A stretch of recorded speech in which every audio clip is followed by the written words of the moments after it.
가짜 평화는 신기루에 불과합니다. 적이 넘볼 수 없도록 우리의 힘을 키우는 것이 평화를 지키는 유일한 길임을 인류 역사가 증명하고 있습니다.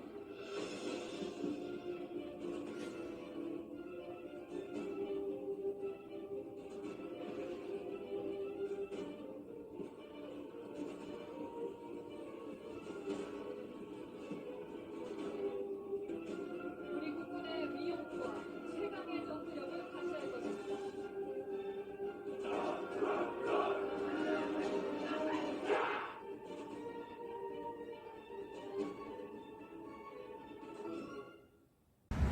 지금 이 성경에 나타나는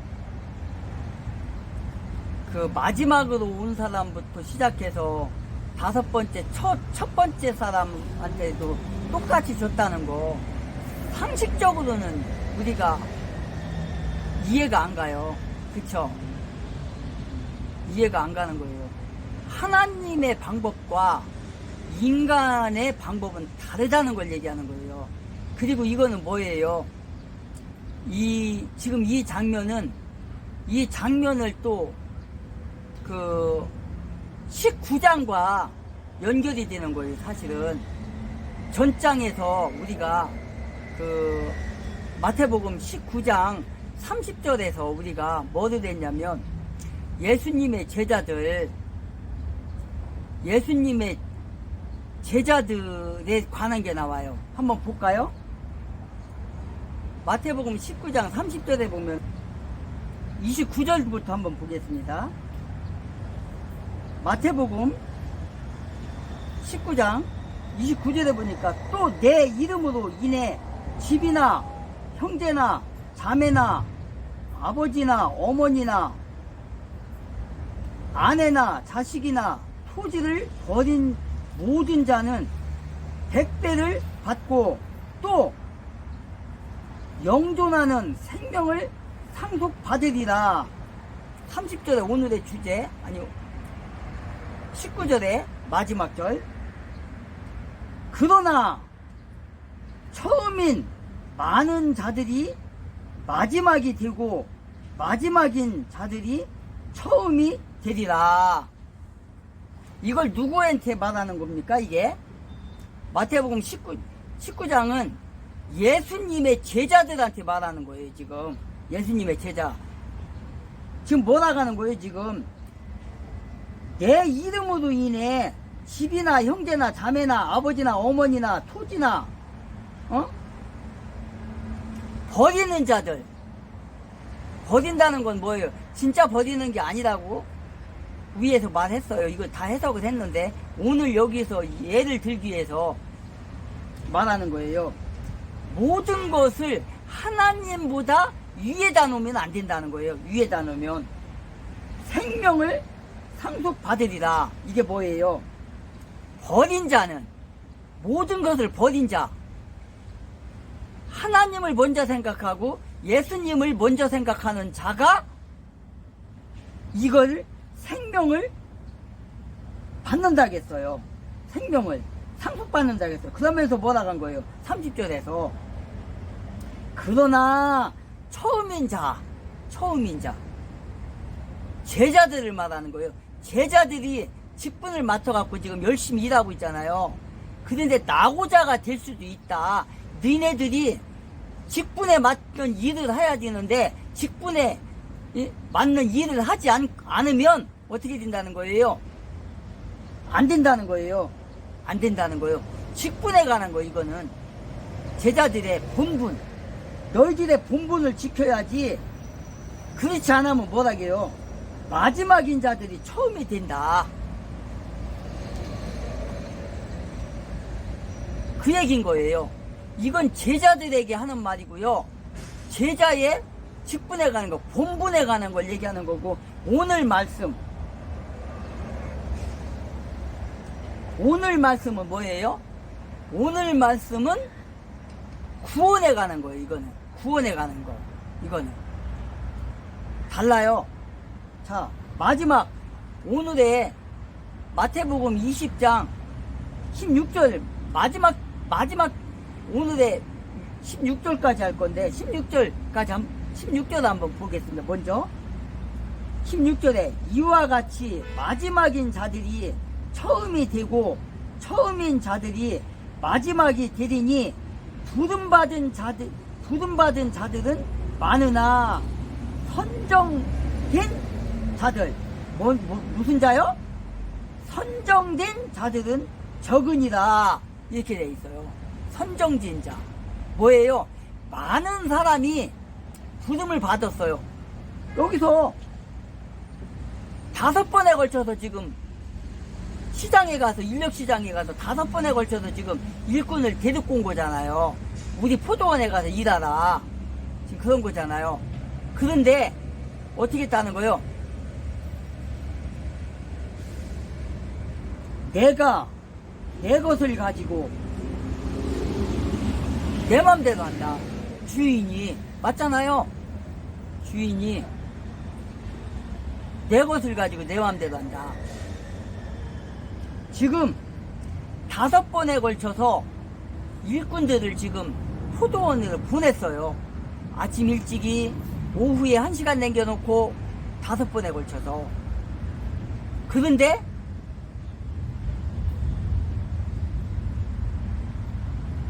마지막에 온 사람부터 임금을 주라고 그래요. 청지기에게. 지금 그런 장면이 나와요. 그래서 오늘 보니까 1절, 3절, 4절, 5절, 6절 여기 보면은 시간에 가는 게 나와요. 시간에 가는 거. 처음에 어떻게 했어요? 아침 일찍이라고 했어요. 아침 일찍. 제1시에. 제1시는 뭐에 해당하죠? 그러면 제1시에 또 제3시에 그 다음에 6시에 9시에 11시에 그럼 몇 번이에요? 5번. 하나, 둘, 셋, 넷, 5번. 5번에 걸쳐서 오늘 한 거예요. 자, 이건 그다음 뭐냐? 이게 5차례에 걸쳐서 이렇게 지금 포도원지기가 계속 온 거예요. 지금 인부들을 5번에 걸쳐서. 이것은 뭐냐면은 당시에 유대인들의 시간관념을 봐야 돼요. 위에서 말했던 것처럼 시간관념, 유대인들의 시간관념을 봐야 되는 거예요. 유대인들은 해 돋는 시간부터 해 지는 시간까지를 12시간으로 아까 본다고 했죠. 12시간으로 분할해서 보는 거예요. 그러니까 여기서. 그래서 해 돋을 무렵에 그게 언제예요? 오전 7시를 말하는 거예요. 오전 7시. 해 돋을 때 7시를. 보통 우리나라 일꾼들이 일할 때 7시부터 일하잖아요. 그래서 6시까지 현장에 도착해서 옷 갈아입고 어쩌고저쩌고 뭐 커피 한잔 마시고 어쩌고저쩌고 하다 보면 7시 되자. 그럼 일을 하잖아요. 시작하잖아요. 그걸 얘기하는 거예요. 그래서 7시를 제1시라고 불렀다는 거예요. 어디에서? 이스라엘 사람들이 불렀다는 거예요. 해질 무렵까지. 그리고 해질 무렵인 오후 6시를 제12시로 불렀다는 거예요. 제12시로. 이게. 그래서 본문에서 3시면 몇 시에요? 그럼 3시면 오전 9시가 되는 거예요. 본문에서 3시면. 그렇다면 본문에서 오늘 말씀에 본문에서 3시면 오전 9시를 말하는 거고요. 6시면 정오를 말하는 거예요. 6시면. 그리고 9시면 오후 3시를 말하는 거고요. 오후 3시. 9시면. 그리고 11시면, 그 다음 몇 시가요? 11시면? 11시에 마지막에 일꾼이 아니 그 청지기가 11시에 나갔다고 했잖아요. 11시에. 그러면 그거는 몇 시예요? 오후 5시가 되는 거예요. 오후 5시가. 포도원지기 맞죠? 포도원 장이 오후 11시에 나갔다고 했어요. 그러면 우리나라 시간을 지금 시간을 따지면 5시가 되는 거예요. 그럼 6시에 마무리를 하니까 1시간밖에 일을 안 했다는 그 말이 나오는 거예요, 지금. 그 말이. 그래서 이 계산에 의하면 해질 무렵인 12시에 일을 마쳤으므로 5개로 분할할 때 이렇게 나온다는 거예요. 7시, 그 다음에 9시, 그 다음에 3시, 5시 이렇게 되는 거예요. 이래서 청지기를 시켜서 1시간밖에 안 한 사람이나 하루 10시간, 12시간을 일한 사람이나 똑같이 줬다는 말이에요, 지금. 아까 위에서 19장에서 30절에서 우리가 봤잖아요, 우리가. 거기서는 누구를 얘기한다? 제자들의 직분을 제자들에게 줬는데 최선을 다 안 할 때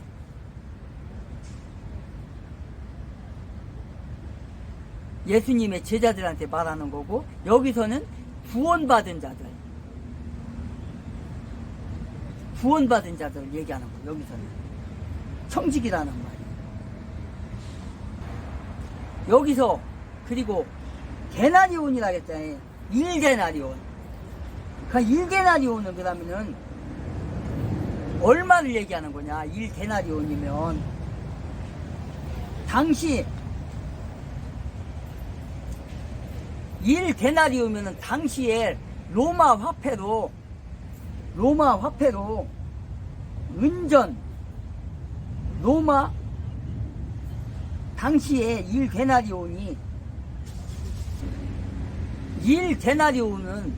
1데나리온이면은 당시 2500년 전이죠. 2000년 전에 로마 은전으로서 1드라크마 헬라어의 명칭으로서 헬라어에 등장하는 드라크마라는 말이 있는데, 드라크마의 화폐와 같은 단위라고 얘기를 해요. 이게 1데나리온은. 그러면은 1데나리온은 그 당시에 얼마나 되는 돈이냐, 이게. 당시에 로마 시대니까, 이때가 예수님 당시가 로마 시대인데, 그때 군인들의 하루 일당이라고 그래요, 이게. 하루 일당. 그리고 그때 당시에 일꾼들, 지금으로 따지면 이제 우리 아까 위에서 보니까 일꾼들을 모집해 갔잖아요. 그 사람들 노동판에 하루 일당이 1데나리온인 거예요. 군인의 1데나리온과 노동자들의 하루 일한 품삯이 1데나리온. 너도 계산을 했다고 그래요, 당시에. 그래서 1데나리온은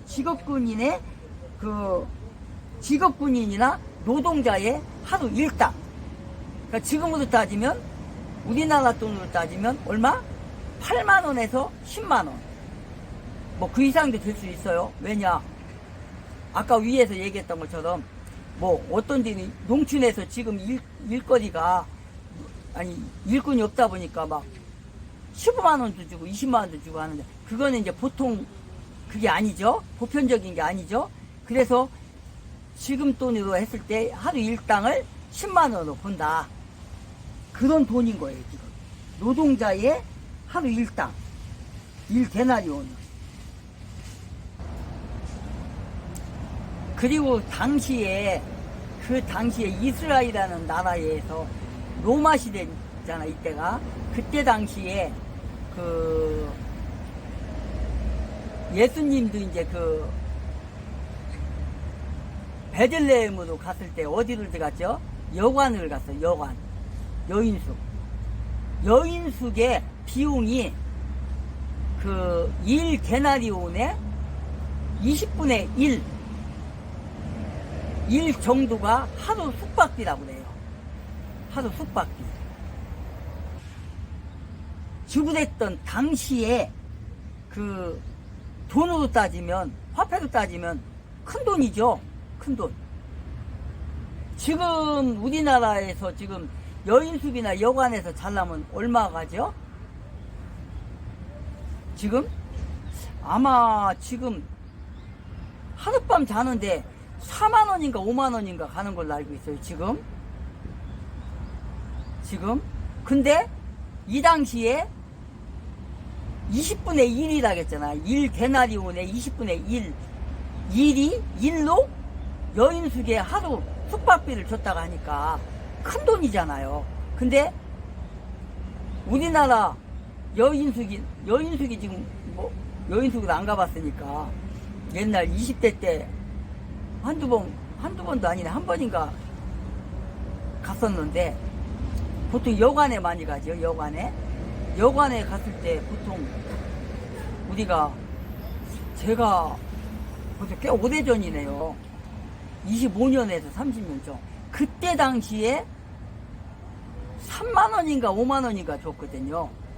여관에서 자는데 그 정도 줬어요.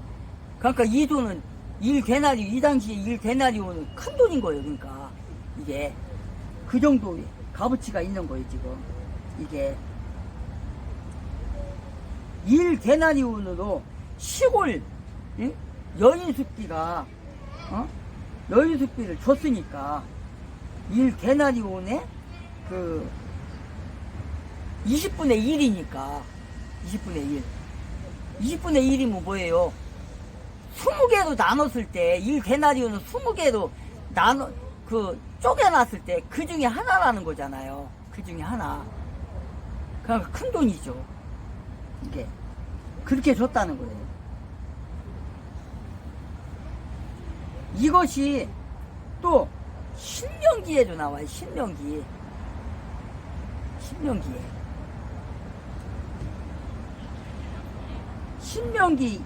20장 한번 볼까요? 신명기 20장.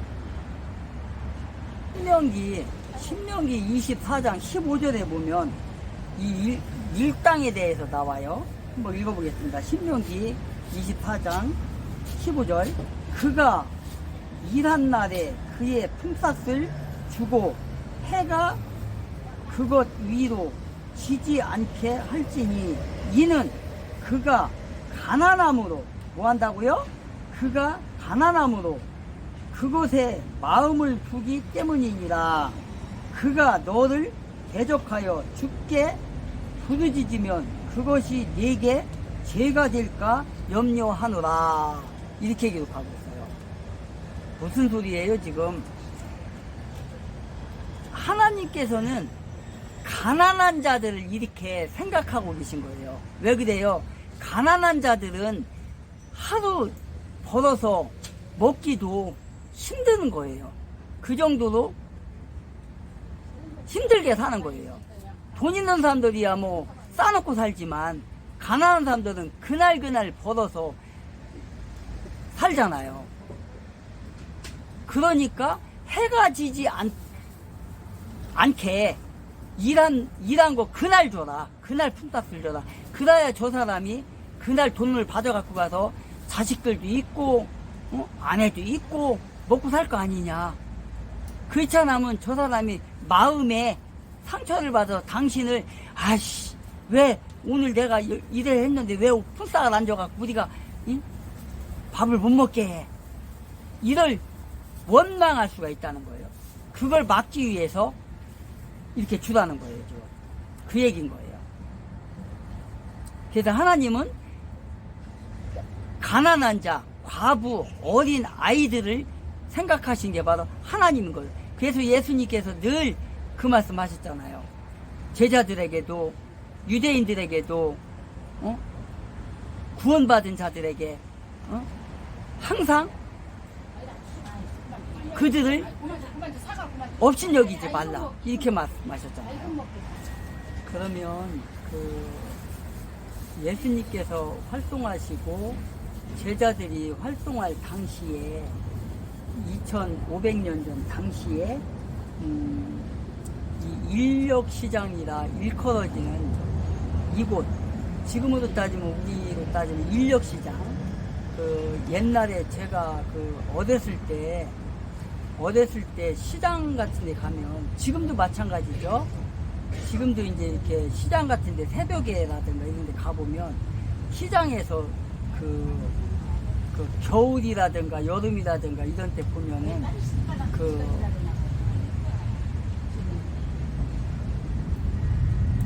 이렇게 시장 같은 데 가보면 사람들이 많이 몰려 있어요.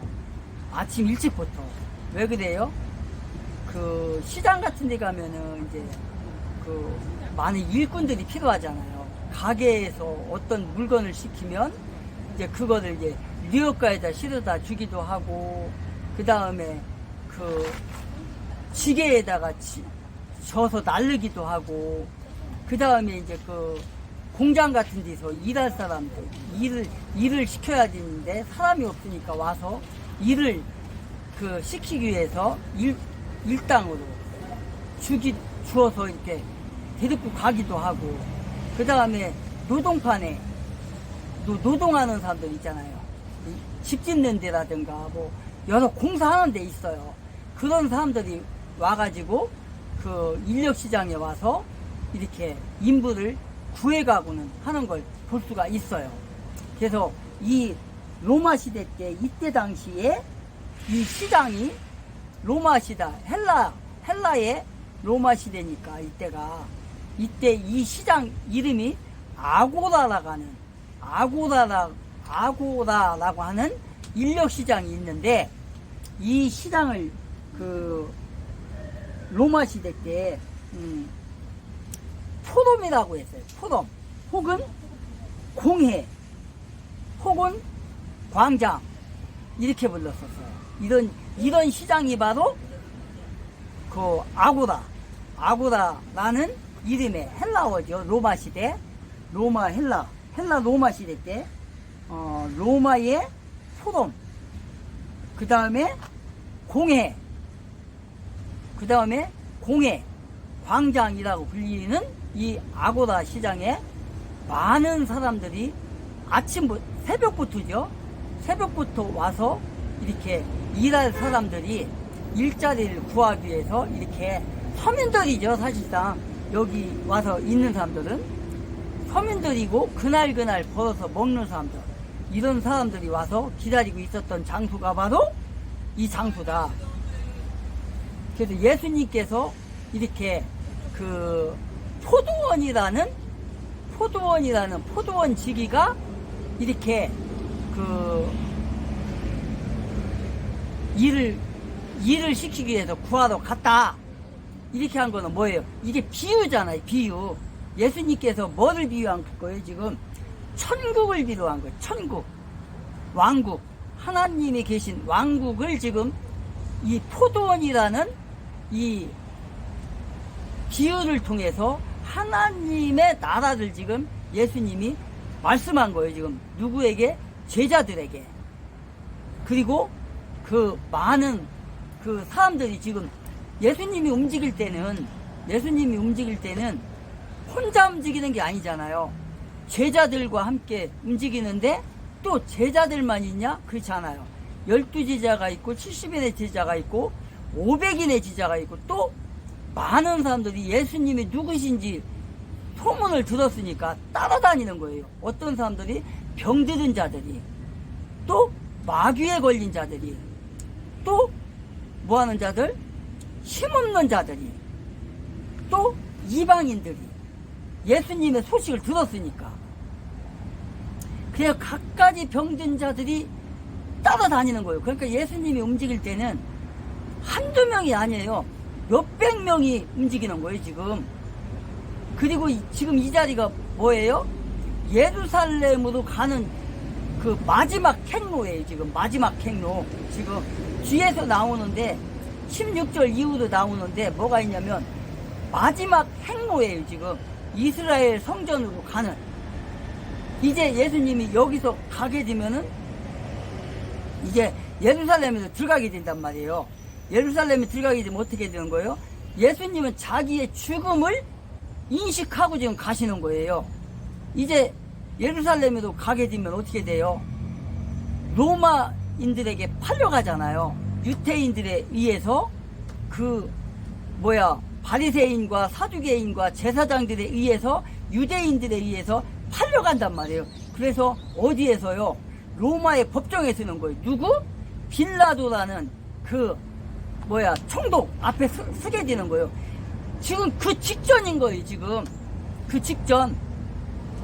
예수님께서 그 직전에 지금 예루살렘으로 지금 올라가는 거예요. 지금 여리고를 지나서 지금 가는 거예요. 지금 여리고를 지나서 그 행로인 거예요. 지금 그래서 이제 예수님께서 이렇게 가는 도중에 지금 이 비유를 드는 거예요. 천국 복음을, 왕국에 대한 거는 지금 마지막 행동인 거예요. 그러면서 이제 복음을 이제 전하는 거예요. 지금 하나님의 왕국은 이런 곳이다. 그래서 하나님께서 이렇게 너희들을 구원하시기 위해서 나를 보냈고, 나를 통해서 또 제자들을 만들어서 제자들을 통해서 앞으로 너희들에게 복음을 전하게 될 것이다. 지금 그 얘기인 거예요. 지금 이게. 그래서 아까 마태복음 19장에서는 30절에서는 뭐라 하겠어요? 제자들에게 직분에 관해서 너희들이 직분을 잘못 이행하며 하지 못하면 너희들이 이러이러한 책망이 있을 것이다. 근데 20장에 와서는 지금 어떻게 되는 거예요? 이방인들에게 구원을 받아야 될 이방인들과 유대인들에게 지금 복음을 전하는 거예요. 지금 이게. 그래서 인력시장이라는 포도원 지기가 인력시장이라는 곳에 가서 복음을 전한 인력을 전하는 게, 일꾼을 구한다는 게 뭐예요? 지금 전도하는 거예요. 전도. 이게 5번에 걸쳐서 아침에 일찍 가서 전도를 했고, 그 다음에 또 중간에 가서 전도를 했고, 그 다음에 또 오후에 가서 전도를 했고, 많은 사람들을 지금 처음에 많은 사람들을 전도해 왔잖아요. 일꾼을 처음에 데리고 왔잖아요. 그 다음에 또 9시에 나가서 또 사람을 또 데리고 왔잖아요. 그게 다 지금 전도해 온 거예요.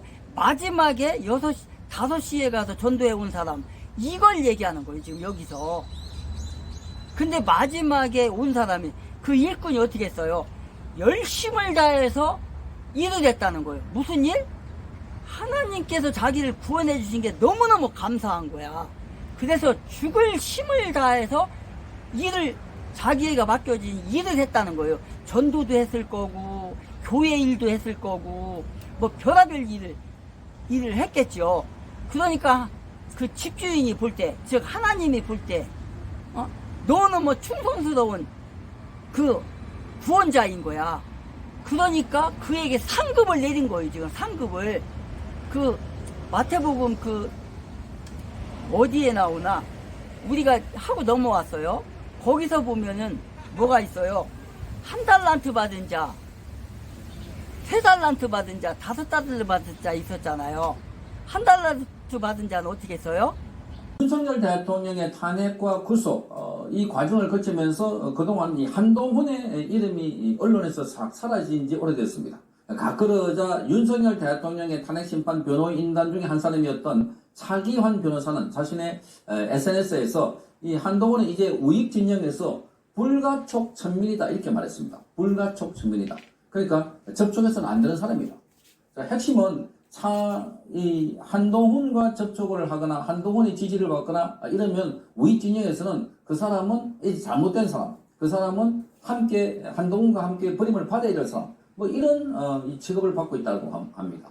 그러니 이 한동훈이 지금 얼마나 수직 급락했는지를 잘 알 수 있는 대목입니다. 한때는 한동훈이 지날 때마다 뭐 사인을 해달라, 셀카 사진을 찍어달라, 이래서 사람을 몰고 다녀서 이 한동훈의 신드롬이라고 했지만 지금은 윤석열 대통령을 배신하고 등에서 칼을 꼽은 자로서 지금 같은 아주 참담한 대한민국 말하자면 정체성 위기, 체제 위기를 불러온 자다, 이렇게 비판을 받고 있습니다. 자, 이 권순할 TV 운영자이면서 동아일보에 있을 때 부국장을 지냈던 이 권순할 칼럼니스트가 글을 쓴 건데, 이 칼럼을 여러분들 소개를 해드리겠습니다. 자, 우익 진영 내 적극적으로 정치적 의사를 피력하고 활동을 하는 사람들 사이에서는 한동훈에 대한 판단은 단순히 싫다 정도가 아니라 정오라고 생각한다. 자, 이렇게 말합니다. 이게 지금 차기환 변호사가 한동훈에 대한 평가입니다. 서울대 법대 8일 학번인 차기환 변호사는 한동훈의 대학 11년 선배입니다. 사시 합격 후에 수원지법 부장판사를 지냈고 변호사로 재직을 했는데 지금 저질 좌익 세력의 악의적 공격과 매도에 불하지 않는 강골의 법조인이라고 평가를 하고 했습니다. 만약에 박근혜 대통령이나 윤석열 대통령이 결기 있는 또 소신도 없는, 결기도 없고 소신도 없는 기회주의자들 대신에 차기환 변호사 같은 법조인을 헌법재판관으로 임명했더라면 헌법재판소에서 재판관 전원 일치 파면 결정 같은 것은 당하지 않았을 것이다. 자, 이게 박근혜 대통령도 그렇고 이 사람을 고를 때 뭐 이거 따져보고 저거 따져보고 평판도 좋고 어디도 좋고 경력도 있고 이러다 보니까 결국은 자기에게 불리한 결정을 하는 사람들을 고르더라 하는 겁니다. 자, 차기환 변호사는 한동훈이 이렇게 말합니다. 한동훈이 우익진영의 박근혜 대통령, 이명박 대통령을 수사하거나 기소하여서 우익진영에서 이렇게 치명적인 가해를 했을 뿐만 아니라 윤석열 대통령이 파격적으로 3계단을 올려서 법무부 장관을 시켜줬더니까 계엄 즉시 내란이라면서 탄핵 때 자기 쪽 12명을 투표에 참여시켜서 탄핵을 완성시키고, 그리고 이재명의 대통령 당선의 1등 공신이다, 이렇게 밝혔습니다. 그런 후에 우익진영 파괴 활동을 거듭 반복했고, 그것도 모자라서 우익정당의 본질마저 깨트리려고 하고 있다, 이렇게 말합니다. 그의 주변에 있는 정치 참모들 중에 우익 성향의 인물이 있었다는 소리를 들어본 적이 없다, 이렇게 말합니다. 그러면서 한동훈은 유승민보다 훨씬 더 정오를 사고 있고, 그리고 그건 변할 수가 없다. 국민의힘 안에 친한계 의원들도 정치 생명을 걸 생각이 없다면 앞으로 노선 정리를 잘 해야 할 것으로 본다, 이렇게 말했습니다. 그러니까 지금 한동훈 옆에 있다가는 망한다는 겁니다, 한마디로. 그러니까 노선 정리를 잘 해라, 이렇게 말하고 있습니다. 자, 그동안 김문수 전 고용노동부 장관에 대해서 상당히 높은 평가를 해온 차기환 변호사는 이번 국민의힘 당대표 선거에서 장동혁 의원이 김문수 장관을 꺾고 국민의힘의 당대표로 당선된 것은 더 이상 한동훈과 그 지지 세력이 당내 자리 잡기가 어렵다는 것을 극명하게 보여줬다, 이렇게 말하고 있습니다. 김문수 장관이 결선 투표에서 한동훈 세력과 손을 잡은 듯한 발언과 태도를 취한 것이 바로 결정적인 실수였다, 이렇게 말합니다. 김문수의 잘못된 선택이 결국은 당대표에서 떨어졌다. 그러니까 한동훈과 전한길 중에서 누구에게 공천을 주겠냐 물으니까 한동훈에게 공천을 주겠다 하니까 거기서 미심이 쏙 돌아갔다, 방심이 돌아갔다, 이렇게 보는 겁니다. 그만큼 한동훈을 가까이 해서는 안 된다, 이 이야기를 하고 있습니다. 자, 차기환 변호사 이번 SNS 게시글에 대해서 윤석열 대통령 변호인단 중에 한 명인 김계리 변호사는 이렇게 말합니다. 민주당 가겠죠. 그것이 자신의 화양 연화였다고 하니까 하는 글을 올렸습니다. 그러니까 한동훈이 민주당으로 가지 않을까, 이렇게 보고 있는데 민주당에서도 한동훈을 반기는 사람이 없을 겁니다. 그동안 한동훈이 조국 사태 때 보여줬던 그런 행태, 또 민주당 의원들에 대해서 설전을 벌였던 그 구원이 다 있기 때문에, 그래서 한동훈은 여기도 저기도 가지 못하는 신세, 그래서 국민의힘에서 이 천대를 받으면서 남아있는 이런 상황이 아닐까, 이렇게 봅니다. 자, 차기환 변호사가 말하고 있는 불가촉 천민은 인도신문 제도인 카스트 제도에서 규정하고 있습니다. 자, 그래서 여기서 이 부정을 타는 자, 다하면 안 되는 자라는 뜻을 갖고 있습니다. 그래서 접촉해서는 안 되는 자라는 뜻입니다. 자, 그래서 지금 힌두교 사회를 구성하는 하나의 계급으로 언급을 되지만 그 밑에 맨 밑에 있는 계급인 이 수드라는 계급 사이의 하나는 되지만 그러나 불가촉 초면은 그 어느 계급에도 들어가지 않는다. 불경한 존재로 취급받는다는 겁니다. 그래서 전통적인 힌두 사회에서는 이들의 몸이 어느 곳에 몸의 어느 곳이 남에게 닿아서도 안 되고 또 상위 카스트의 말을 걸어서도 안 되는 존재라는 겁니다. 한동훈이 벌써 그렇게 되어버렸다는 겁니다. 그래서 차기현 변호사가 한동훈을 우익진영 내에 불가촉 천민이라고 표현한 것은 한동훈과 그 일당들이 그동안 저지른 악행들 때문에 적어도 한국의 우파 또는 보수 진영에서는 한동훈과 엮이는 순간 자신도 망하기 때문에 가까이 가려 하지도 않는 그런 존재가 됐다는 의미를 담고 있다 이렇게 말하고 있습니다. 이 참 무서운 말입니다. 한동훈과 가까이 갔다가는 같이 망한다는 겁니다. 이미 한동훈은 불가촉 측면이 되어 있기 때문에 그래서 한동훈하고 가까이 있거나 한동훈에 지나거나 한동훈계라고 불리는 사람들은 지금은 어차피 한동훈계라고 불리는 사람들은 한동훈과 같이 운명을 같이 할 수밖에 없는 그런 구도이지만 이미 한동훈은 여기도 저기도 갈 수 없는 이런 불가촉 측면이 되어버렸다. 이렇게 말하고 있습니다. 자, 그래서 앞으로 이 한동훈은 정치권이나 언론계, 그래서 자유우파 시민단체에서 종종 이 불가촉 천민이라는 말이 종종 인용될 것이다. 이렇게 말하고 있습니다. 이게 권순날 칼럼니스트의 이 페이스북에서 온 건데 그만큼 뭐라 그럴까 우리 사회에서 이렇게 배신, 그리고 그 배신도 그냥 배신이 아니라 자기를 끌어주고 밀어주고 장관까지 시켜주고 거기다가 당 대표까지 되게 되는데 결정적인 역할을 했던 그런 윤석열 전 대통령을 배신하고 배신 정도가 아니고 완전히 정권을 무너뜨리고 그리고 대대적인 보복을 할 수 있는 장을 열어준 인물이라는 점에서 그래서 많은 비판을 받고 있고 불가촉 천민이라는 소리까지 결국은 듣게 됐다는 점. 이게 한동훈의 비운으로 끝나고 있는 것 같아. 이렇게 보입니다.